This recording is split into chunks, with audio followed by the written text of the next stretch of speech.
సికింద్రాబాద్ తిరుమలగిరిలో లాల్ బజార్ ఉన్న అతి పురాతన చారిత్రాత్మక మహంకాళి దేవాలయం భూమి కబ్జాకు గురవుతోందని స్థానికులు ఆవేదన వ్యక్తం చేస్తున్నారు. దేవాలయ భూమిని దేవాదాయ శాఖ అధికారులు పరిరక్షించాలని కోరుతున్నారు. ఈ దేవాలయానికి 3.5 ఎకరాల పైగా భూమి ఉంది. సర్వే నెంబర్ 21/1, 21/2, 22/1లలో ఉన్న ఈ భూమిని కొందరు నాయకులుగా చలామణి అవుతున్న వారు కబ్జా చేస్తూ నిర్మాణాలకు సిద్ధమయ్యారు. ఈ భూమిని దానం చేసిన వారసులు తమకు అమ్మారని, రిజిస్ట్రేషన్ కూడా అయిపోయిందని ప్రచారం చేస్తున్నారు. చదును చేసుకుని ఆక్రమణలకు తెరతీశారు. కంటోన్మెంట్ వార్డ్ 7 లాల్ బజార్ ప్రాంతం అండి. ఎంతో చరిత్ర గల అమ్మవారు లాల్ బజార్ మహంకాళి అమ్మవారు.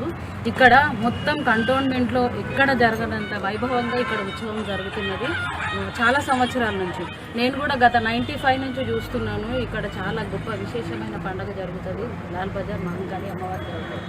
అట్లాంటి జాగాలో ఈరోజు ఇంత పెద్ద ప్రాంగణం ఖాళీగా ఉండి ఉత్సవం ఘనంగా జరుపుకోవడానికి మాకు అనుకూలంగా ఉండే. ఇప్పుడు ఇట్లా కబ్జాకు గురైతే ఉత్సవాలు ఎక్కడ చేసుకుంటాము, జరిపే జాతరలు ఎక్కడ జరుపుకుంటాము? ఇక్కడ ఉన్న మీరు అన్నట్టు ఇప్పుడు లీడర్ పేరు ఎవరిదో తీసిండ్రు. ఆ లీడర్లు గత 30 సంవత్సరాల నుంచి ఇక్కడ బోర్డు మెంబర్గా గెలుస్తున్నవారు, ప్రజలచే ఎన్నుకోబడిన వారు.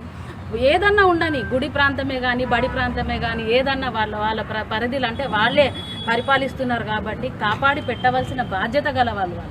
అంతేగాని దొరికింది కదా అని చెప్పి కొనుక్కుంటాము, చీప్గా దొరుకుతుంది, లేకపోతే ఎవరి దగ్గరనో ఎట్లనో పేపర్లు రెడీ చేయించుకొని మాకు కావాలా ఈ జాగా అనడం ఎంతవరకు సమంజసం అనేది మేము ఈరోజు అడుగుతున్నాను నేను. ఎందుకంటే ఎప్పుడైనా కానీ ఒక ఏరియాలో ఒక లీడర్ ఉన్నాడు, ప్రజలు ఎన్నుకుంటున్నారంటే ఎందుకు ఎన్నుకుంటారు? వాళ్ళు మనకు ఏదన్నా అభివృద్ధిలో తోడ్పడతారని చెప్పి. మనకు చుట్టుపక్కల పరిసరాలు.